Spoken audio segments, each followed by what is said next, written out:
Well, hey everybody, welcome to the Meno Lounge. I'm Julie Gordon-White, CEO of MenoWell Menopause Bars.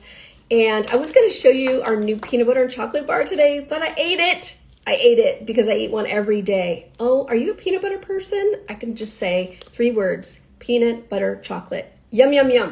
But here's a toasted vanilla almond, fan favorite. So looking all pink and all the good things today.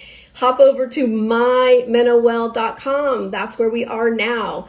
And boy, talking about where we are now, I'm so excited you guys are all hopping on here. I'm going to bring up our guest because we're going to be talking about where we are now in menopause.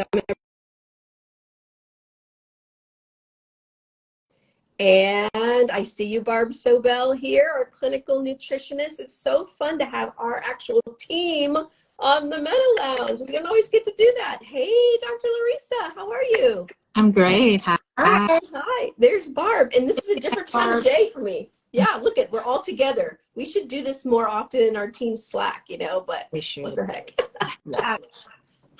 A lot of typing in the Slack. How are you ladies today? Dr. LaReesa and clinical all things nutritionist, Barb Sobel. How are you doing? Great to be here and great to see you guys. Awesome. It's a long time. Summer. And LaReesa, you're coming in to us from Florida. Yeah, Orlando. In Orlando. Barb, I think I could throw a big rock and hit your house way out the window here in the Bay Area. Well, we were super excited. We had an opening on the Meno Lounge today, and we thought, why don't we bring in our own team and talk about all the, I think the title, what do we call this, you guys? All the buzzy and trendy things happening in menopause. And in my little mind here, I'm thinking, oh yeah, we have 6 sexy things happening in menopause. We're not talking about sex today though, so don't get excited. I know. So it's kind of fun. It's interesting to have a conversation about buzzy, trendy menopause when it's such an old conversation, right? It's something that we've been going through since the beginning of time. But there's a lot of interesting and cool takes on things now. So I thought, let's just get right into it. And I know you guys, I said, could you bring your good stuff? So should we jump in? What do you think? Or is there anything you want to say first? No. Love the topic. Jump. All right, Dr. LaReesa, let's start with you. Give us your first best trendy, buzzworthy idea about menopause right now. Well, when you have the celebrities that are coming out and talking about it, and Oprah, of course, and the stage and the platforms. So I think the biggest trend is awareness and education around it in a different way. And I love that it's being addressed in a generational type platforms. And what I mean by that is, like you said, yeah, it's something natural. All women are going to go through it.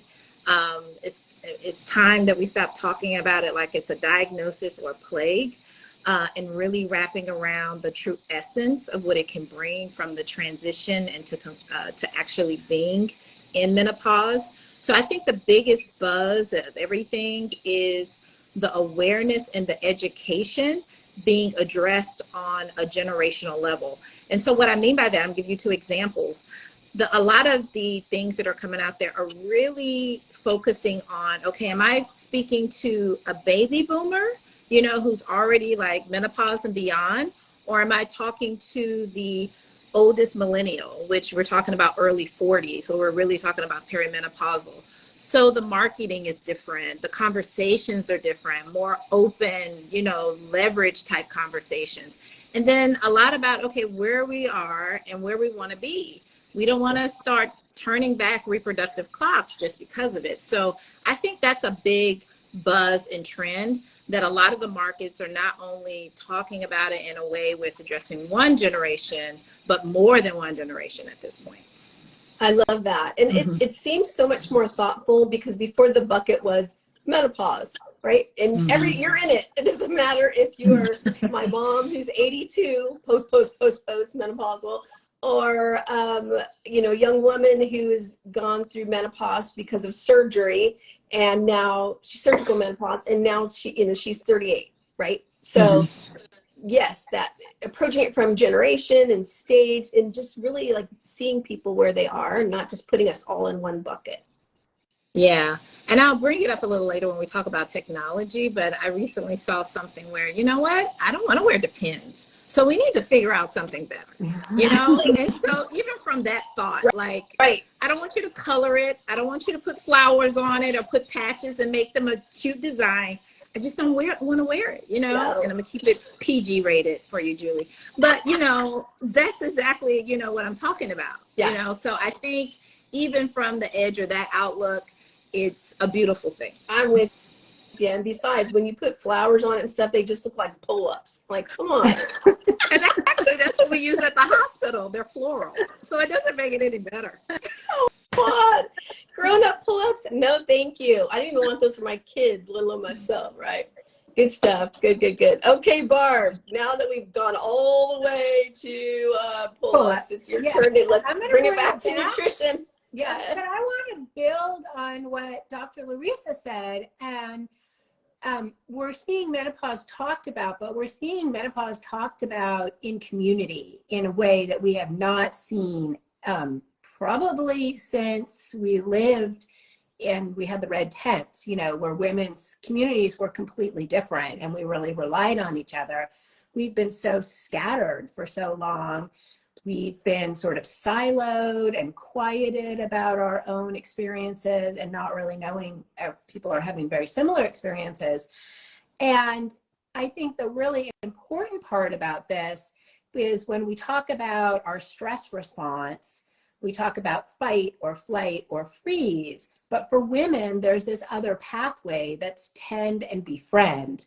And what is happening in the menopause world right now is really leaning into that tend and befriend.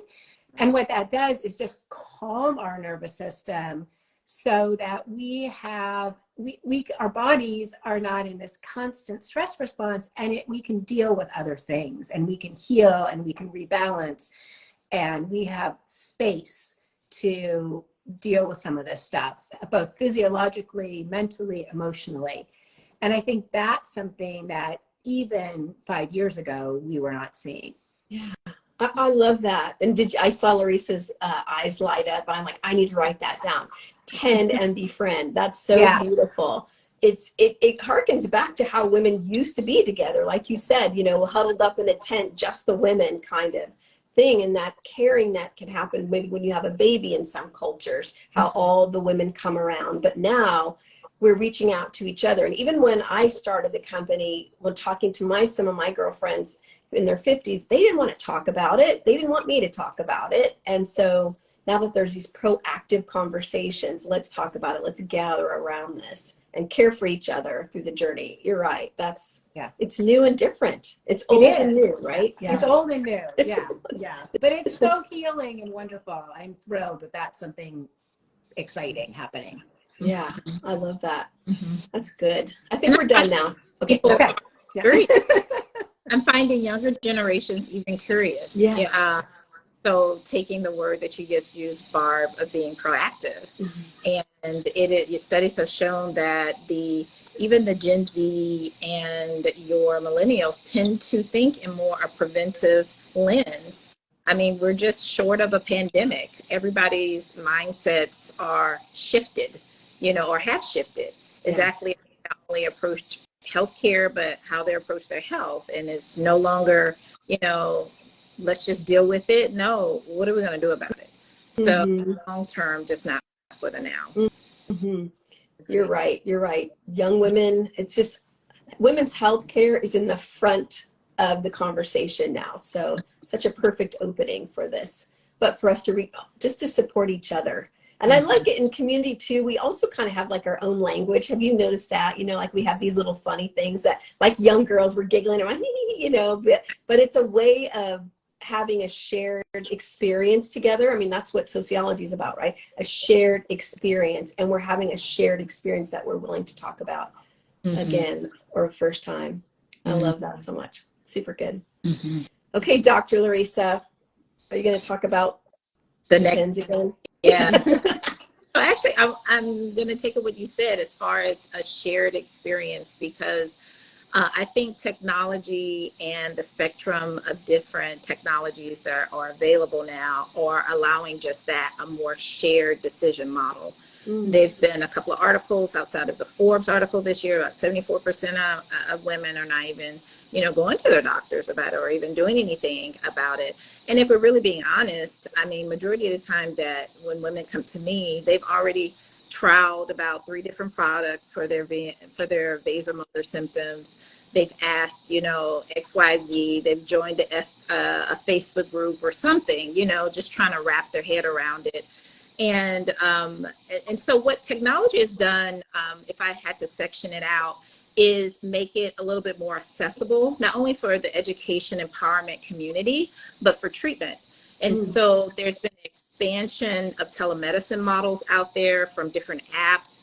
And there are many out there, from Evernow to Midday, and some that are up and coming, even through the development that I've been working on. And I'll plug in as far as a website for them, where it's something where you can actively integrate through a Mirror Health as far as helping you through this. So not only is that accessibility, you have the opportunity to have a kind of like a holistic type of experience, because they're not only niching down to the symptoms, but the lifestyle behaviors, the community around it. And then the biggest thing, I think, is starting to really develop, okay, how do we cover it?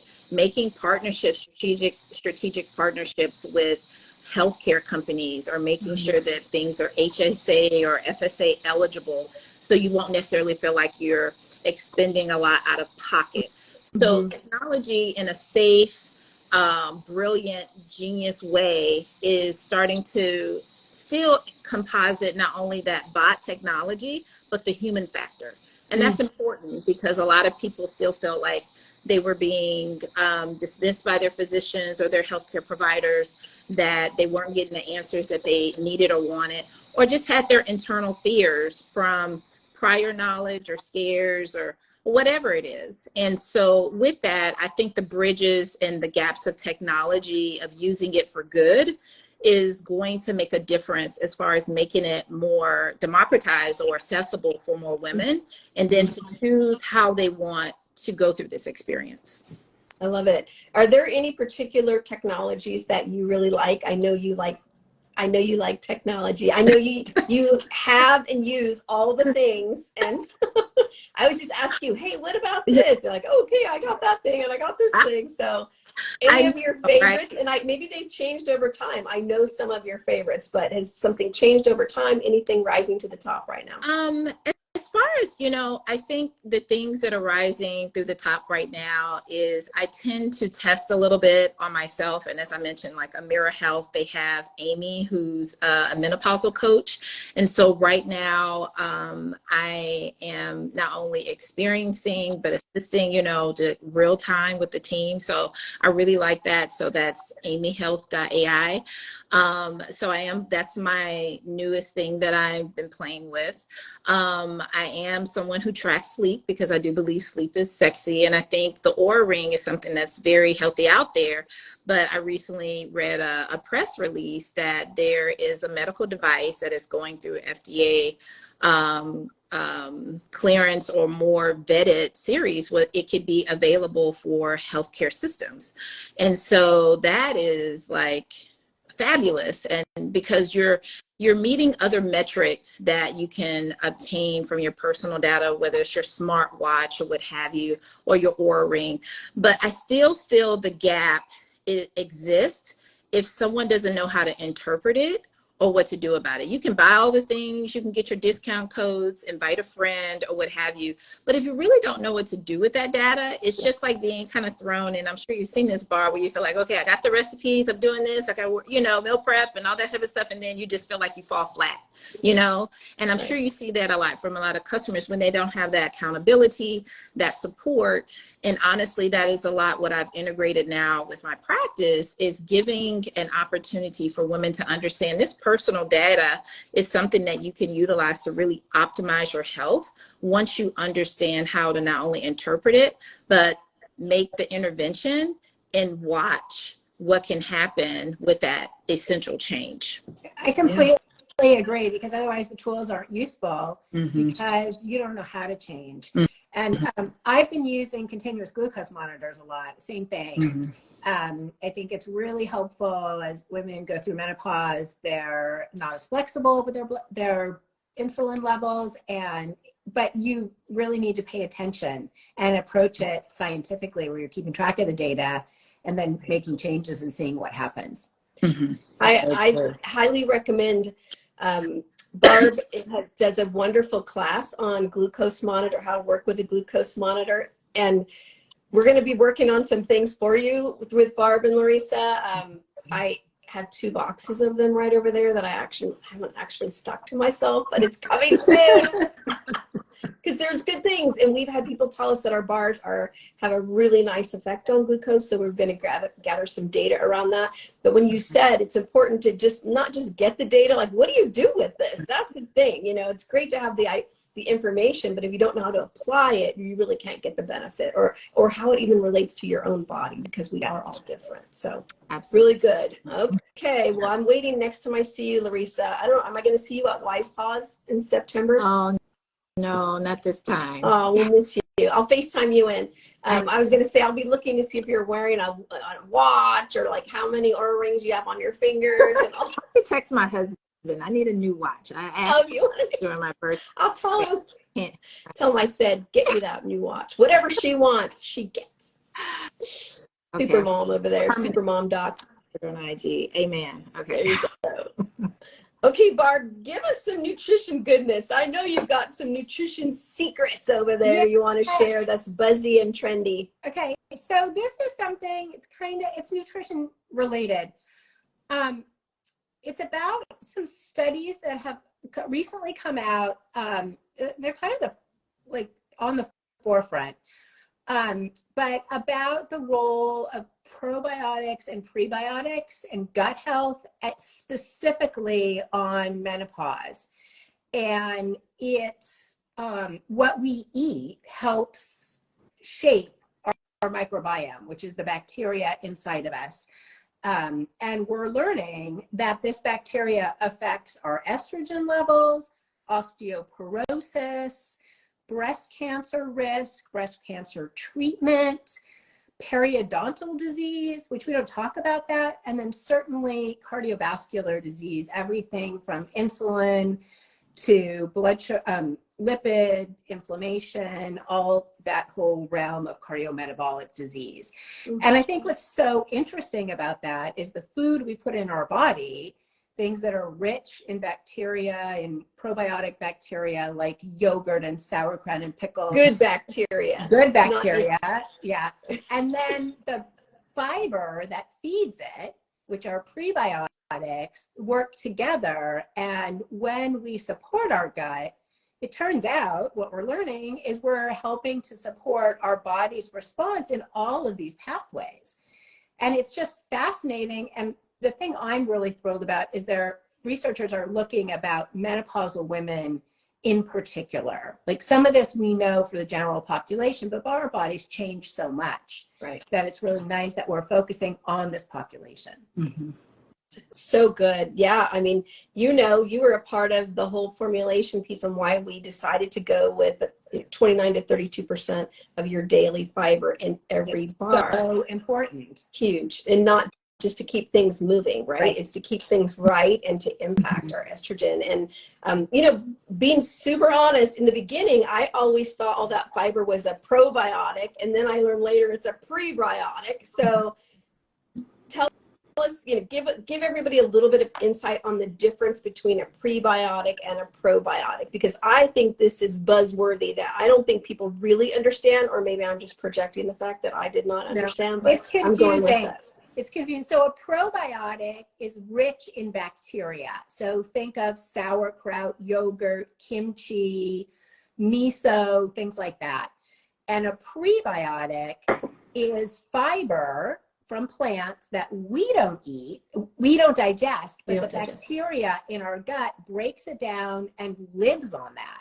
So things like flax seeds, chia seeds, raspberries, basically any fruit and vegetable any whole grain, any nut or seed, and any bean or legume are rich in prebiotic fibers. That chicory, exactly. Yeah. Chicory, the big one. Yeah. Uh-huh. And so Beautiful. we need those together, because if you just eat, one of the problems with just taking a lot of probiotic supplements, if you're not feeding that good bacteria, it's like planting things but not putting fertilizer in your garden, Right. and they're just not going to plant and flourish. You're just winning with all of the metaphors today.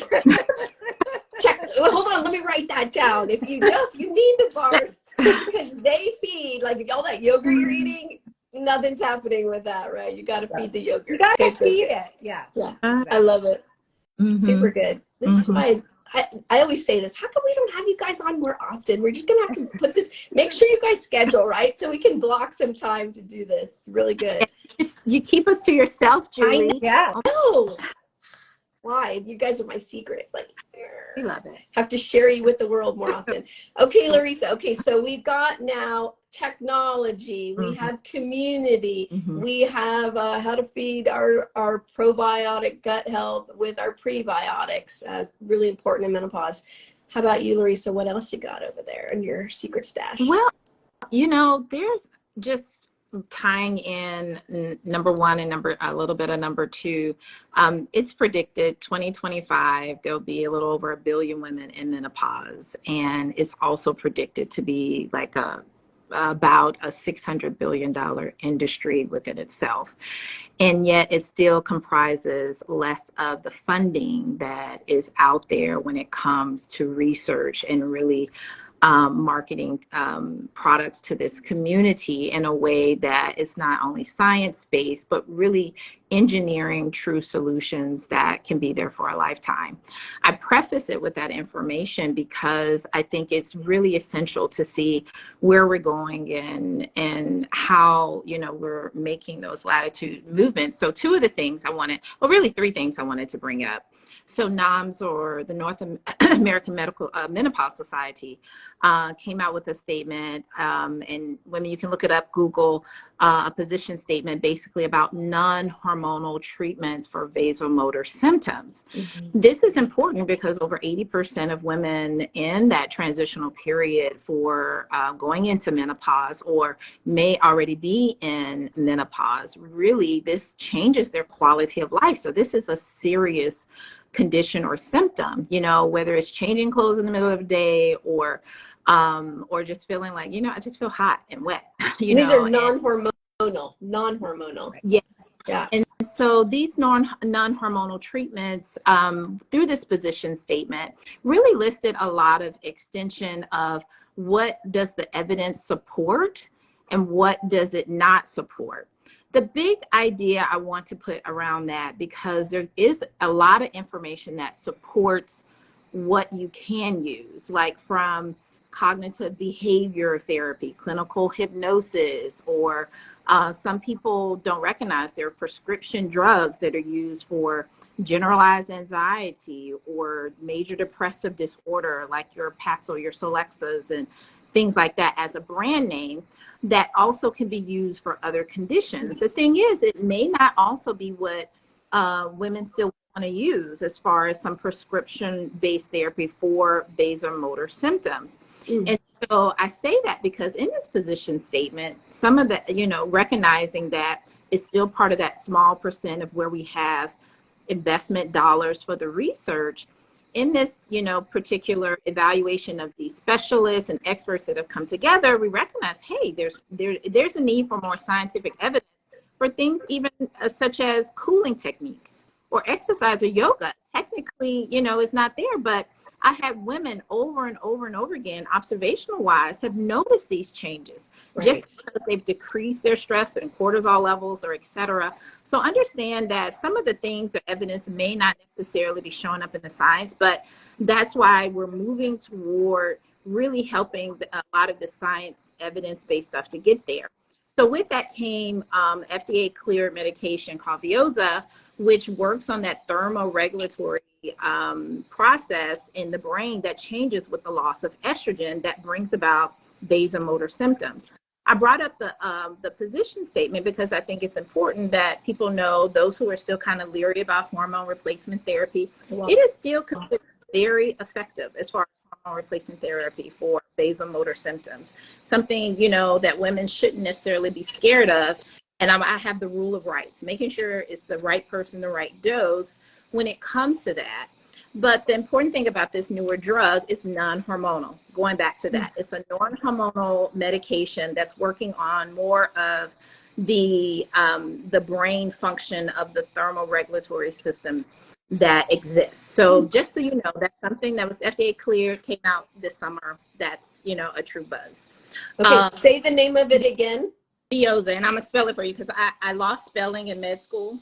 So just, well, you can't know. I mean, you're 99% perfect, but like that one thing, it's okay. Exactly. So it is. So VEOZAH.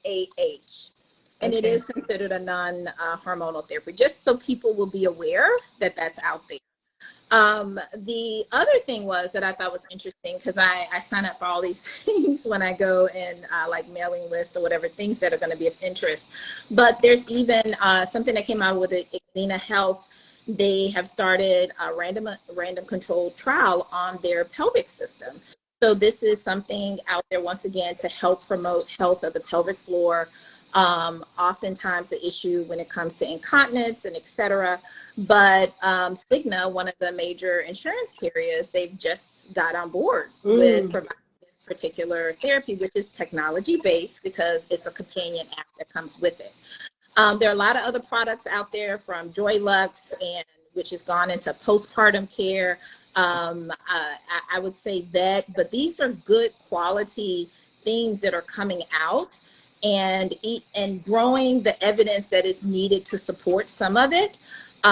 Is, even though it doesn't exist, we're seeing some growth and some uptick in this area. Wow. There you go. These are, talk about trending and buzzworthy, right? These are the latest.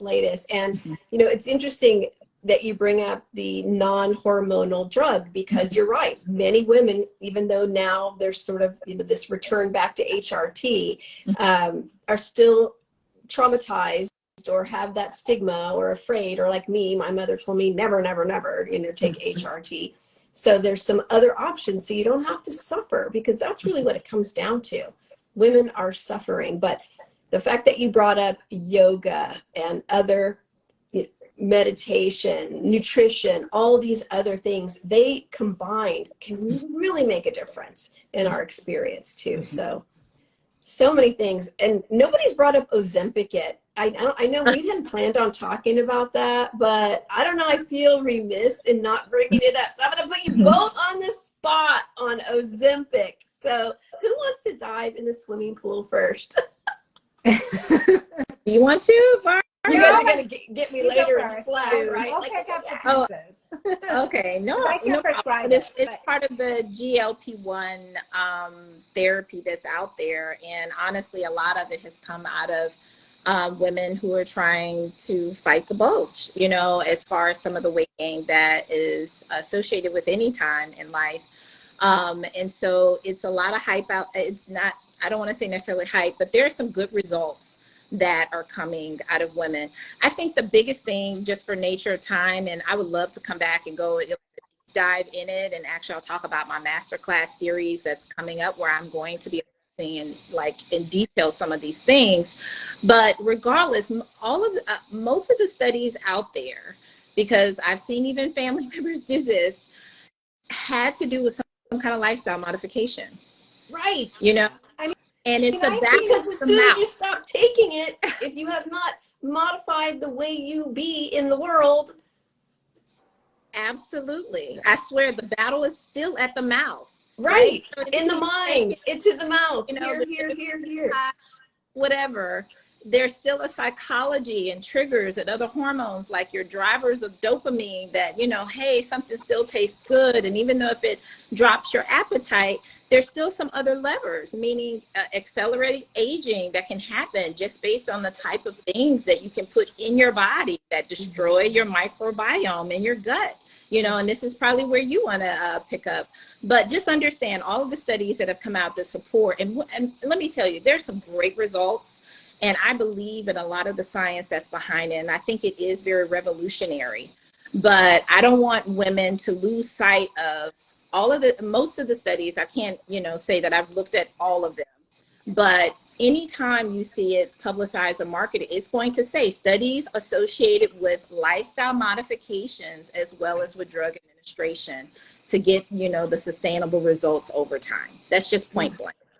I love that you brought that up. I completely agree. I have a lot of clients on it that come to me because the person prescribing it doesn't give them any lifestyle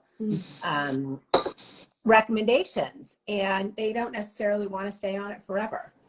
And so I think that I think for some people it's great. There's some new cardiovascular benefits that they've seen with it that's brand new, and if that's an issue for you, along with the weight, that can be fantastic. But there's no silver bullet, and I think we need to remember that the diet and lifestyle really still need to be addressed. I completely agree. Yeah. I'm with both of you. I think, you know, we know, I'm not a doctor, but we know that obesity kills. Obesity makes a lot of things worse. And in midlife, when we know 90% of women are gaining 10 or more pounds, that's not necessarily, doesn't make someone obese, but having extra weight is an issue. It's a health, it's a detriment to health, right? Absolutely. So whatever tools we have that are safe seems like a good way to go. But it's not I don't see it as an either or. It's an and. So let's use this tool and let's figure out how we make better choices with our food, somehow incorporate exercise, moving our body, and not losing muscle. Because to me, that's the thing that worries me the most is that, okay, you lost that 30 pounds, feel amazing. And then you've lost all that lean muscle mass in the process, and you don't have anything to burn once you start eating like a regular food, or you're not taking that anymore. And then you gain more weight back on, just the way you do on other diet things, you know? So that's the part that concerns me the most. So if you don't have that lifestyle of health, working out, and muscle maintenance, then you end up, that old term, skinny fat. Yeah. Not our friend. No. Absolutely. And I would say one to just add, what I've learned as far as the trend of how I address, especially women of age in this beautiful period, is you do have to address the front end. And the front end has to do with the other hormones that we don't normally talk about in the front of the conversations, because estrogen and progesterone, all these other things are drivers. But when we talk about the nervous system, and we talk about neuroinflammation, how cortisol is driven so much due to stress and sympathetic drivers that are going on, and insulin, and that's the component where you have to address it, because still the number one killer is cardiovascular disease. Yes. So when you're addressing things like obesity, and you're, like you said, Julie, but from the mind of, okay, it's not just this silver bullet of a drug, we have to really transition into a more integrative or more holistic process for women, because it really does matter in the long game of how they age, how well they're going to age. And I don't know about you, I mean, brain health, and I say this a lot, like, you can put 10 pounds on me, but I want to be able to tell you who my son is, who my husband is. I want to be able to point these people out 20, 30 years from now, you know? Yes, all of those things. I know I had a dear friend, his mom is in perfect physical health, but Alzheimer's, right? Dementia. That's so sad. So yeah, we need all of those things. I'm with you. I don't want that 10 pounds though. I don't have any place to put it. 5'1". Okay, you brought up cardiovascular, which is, near and dear to my heart, literally, with what we do, because we heart disease is so important. You're the one, Dr. LaReesa, who taught me about waist size needs to be 35 inches or less. That's so important to help us in the fight against heart disease. But Barb, I also know you wanted to bring up something about lifting weights and cardio, because that was a good catch for me. Talk about this, because I can get all into the weights because I love a good set of dumbbells. But muscle go ahead, Barb. is having a menopause moment. I mean, I think my feed is full of women over 40 lifting weights. We lose muscle 1% every year after 40. If we don't have a good amount of protein in our diet and actually do strength training, we're not going to have muscle. We need it for bone health, for blood sugar regulation. We need it. I just read a study that said it helps with calm anxiety. It helps with our metabolism. It's great, but it is only part of the story. So we still need to be doing cardiovascular exercise so that we keep our heart strong and pumping. And that can be all sorts of different things. I'm a bike rider. I love doing that. But you can go for a hike or a walk or all sorts of things. You can even lift weights if you're doing a quick pace, that gets your heart pumping too. Yeah. But we absolutely, I mean, heart disease is the #1 killer. If we're not addressing that, where are we, right? Huge. Yeah. Huge. Yeah. I'm so glad you brought that up. Of things that, and I love that muscle is having this moment. I mean, I spent much of my 30s and 40s runner. I never wanted to lift weights. I thought it was boring. It was horrible. I was going to get giant muscles. I believed all the stuff, which is not true. No. And I wish I had done more earlier, but it's not the only thing. Yeah. No, good. But you're not saying we need to do HIIT workouts all the time and, like those crazy hour-long, 90-minute cardio sessions we used to do, right? Right. No. Yeah. You know what I've noticed, and this is just a tip that I've been doing, because the key is consistency, and that has literally been my goal for this year, is like, if I can just be consistent, with something, I know I can do, have a lot more gains. But I'm one who struggles with, by the time I finish working out, it's like I feel like, okay, I'm running somewhere to do something else. And so I've added stretching to my morning routine. That's great. Yeah. Lover of the Peloton app, because it gives me access and gives all kind of various, options. Yeah. And so I noticed that I'm better at some of my resistance training once I've gotten, more consistent. I feel like just measuring my metrics on, some personal data that I follow with a wearable, I'm noticing some changes in my resting respiratory rate, as well as just overall stress resilience. So just that consistency, but I just feel better, I really, really do, just by activating, like, okay, I'm going to stretch and lengthen, these muscles and really try to reduce this inflammation in certain areas just by doing that and tapping into my nervous system. So it's so good. Yeah, you're feeding from top to bottom with stretching, right? From mobility to mindset, nervous system relaxing. Absolutely. I find I like stretching before I get out of bed. I used to be a dancer way back in the day, and a good stretch is always good. But like in bed, even with that soft bottom, just doing all those kind of hip expansion things before I roll myself on out. But I love that what you talked about, consistency. That's another write it down moment here today, everybody.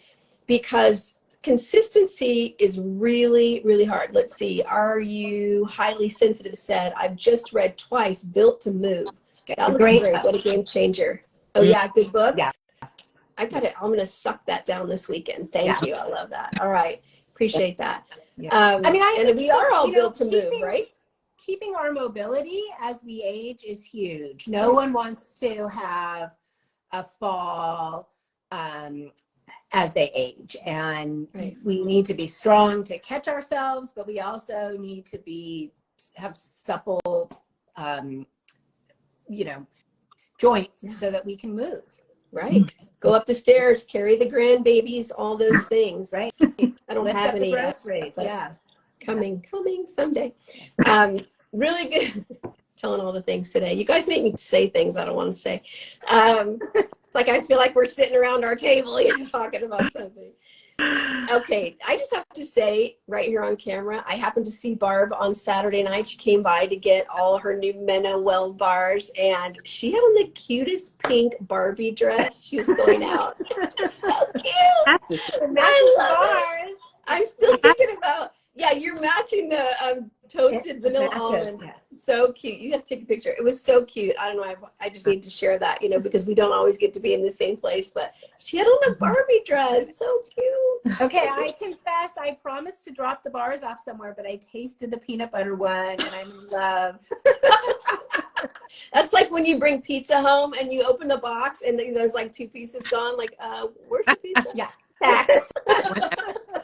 That happens. I know, LaReesa, yours are heading your way. I know you're like, I'm not enjoying this conversation at all. So. Okay, that's okay. Honestly, I can tell, those out there, a MenoWell bar is part of my nutrition, like nearly daily. It really does help me get that not only fiber in, but I'm still one that, depending on what kind of mind activity I've done, I still struggle with that 3 o'clock, need a little bit of chocolate. And so it just really, it hits that. So that's my little pleasure point. I love it. Good. Something that's good for you and pleasurable. Yeah, I think check. A little bit of protein in the afternoon really helps keep me satiated till dinner.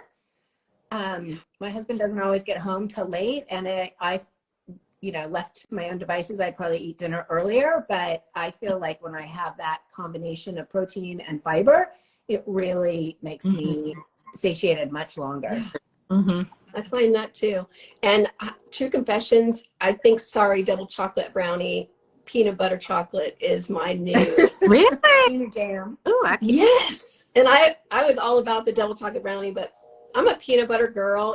I was a person who, did I say this before, would like put a blob of peanut butter on top of my double chocolate brownie bar. So now I don't have to do that. Save 100 calories. Ladies, we're getting to the end here. What do you want to share in closing comments? Something we didn't talk about that you said we were going to talk about, but we talked about something else. Let's just do like a little speed 1, 2, because I know you have to hop off, LaReesa. I'll let you go first. What do you want to close with? Some little wisdom, Dr. LaReesa wisdom here.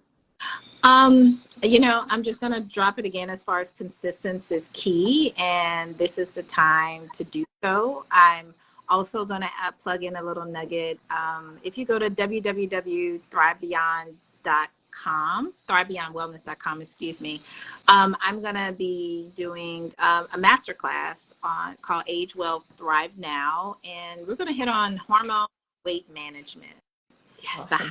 The fiction and the facts. So this is happening September 14th. It's a live virtual event at 7 p.m. Eastern time.